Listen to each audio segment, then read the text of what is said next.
Plus, your all's Chris Bianchi, and we've got widespread showers and thunderstorms to tell you about for this afternoon and this evening, and those could lead to some pretty heavy rainfall and lots of lightning, maybe some gusty winds, but the threat for severe weather looks pretty low for this afternoon, so that's the good news. Low risk for severe weather. I don't think you need to be taking those hail precautions this afternoon, anything like that, but we do have some general storms. Again, you're kind of mom and pop garden variety storms. You get, and they'll be mainly between about 1 and 5 this afternoon. These looking a bit earlier than usual. Live look right now here in Denver. Got a fair bit of moisture overhead. If you step outside, you kind of feel that humidity a little bit. It's certainly on the cool side, but it's pretty muggy as well, and I'll show you those dew points here in just a second. But those overall headlines, lots of storms, fair bit of coverage for today and this afternoon. Tomorrow looks to be a fair bit warmer compared to today. Ridge high pressure builds in. That'll start to really kind of block out those showers and storms starting tomorrow and lasting for the rest of the week. And we're right back into the 90s by your Wednesday and your Thursday and your Friday and your Saturday. So buckle on up. If you like this kind of cooler weather, today is the day for you because the rest of the week looking pretty toasty. Rain sheet operator. Right now it's mostly pretty quiet. Still have a fair few clouds overhead, but starting to see some of those convective clouds. Just look closely enough into the high country. Starting to see those towering cumulus clouds building up, and within the next hour or so we'll see a lot of those showers and storms into the mountains, and that could include some of the burn scar areas, by the way, as well. So the Cameron Peak, the East Troublesome burn scars could be at some risk for some flash flooding this afternoon and this evening. Temperatures right now, this is part of the reason why I'm not so concerned about the threat for severe weather. It is cool out there, and I mean that in a good sense, is those temperatures.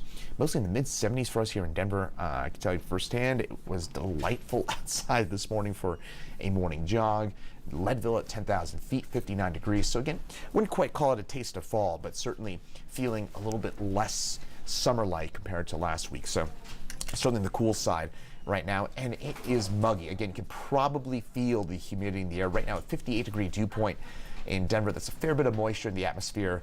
If we were 10 degrees warmer and you had a bit more wind shear, we'd be looking at a severe weather threat for this afternoon, this evening, but we don't have either of those latter two ingredients, and that is good news. We don't want severe weather. Well, we'll get today again some general storms and fairly minimally disruptive storms, depending on exactly what your plans are. So for today, mid-70s for us, mostly cloudy skies, widespread storms between about 1 and 5 p.m.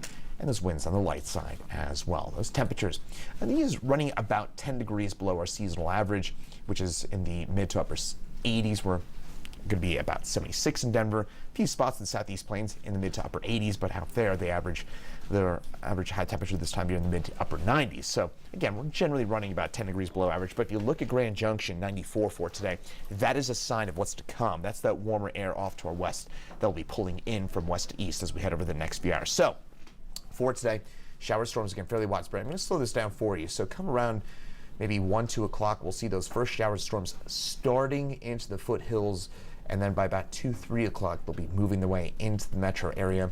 By about 4 or 5 o'clock, those showers and storms gradually pushing their way off to the south and east, and by about 6 or 7, should be pretty much done with any of those showers and storms. Chance we get another round of storms later on tonight. This model seems to like that.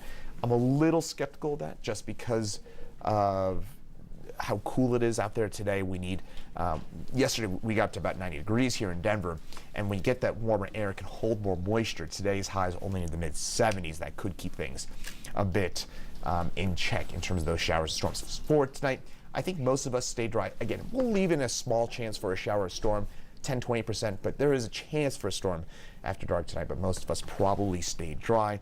Unlike last night, we saw as much as 1.5 inches of rain yesterday, including a pretty good storm on the west side of town last night around 9, 10 o'clock. That threat looks much lower tonight compared to last night. Tonight temperatures drop back into the 50s. Tomorrow, low to mid 80s for us. Mostly sunny skies, turning much warmer in those highs.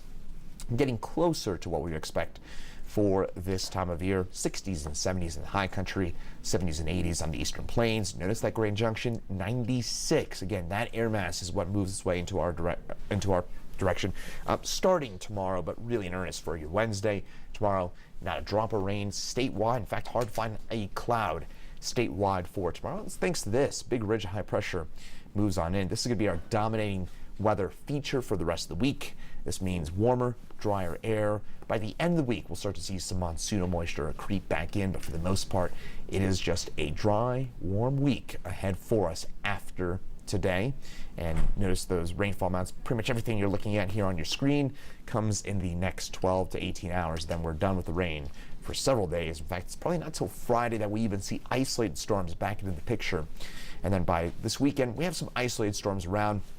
These don't look to be as widespread as this past weekend's storms.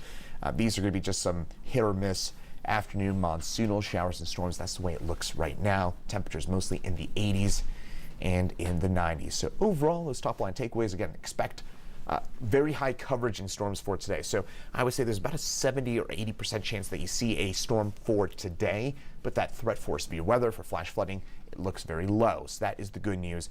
And then for tomorrow, we start to warm back up, and then we're in the low to mid 90s for most of the rest of the week and into the upcoming weekend. Isolated storms return for Friday and Saturday. So overall, pretty quiet forecast after today as we head into Labor Day weekend coming up this weekend. So again, overall, fairly tranquil forecast after today, but you can expect some showers and storms. And if you do have outdoor plans this afternoon, you might expect some disruptions to some of those. May have some lightning delays, and if you're, outdoor concerts, things like that, again, that could be an issue this afternoon. If you can, move it to tomorrow, Wednesday, or Thursday. It looks much better for the rest of the week. Once again, I'm 9 News meteorologist Chris Bianchi. Thanks for joining us here on 9 News Plus.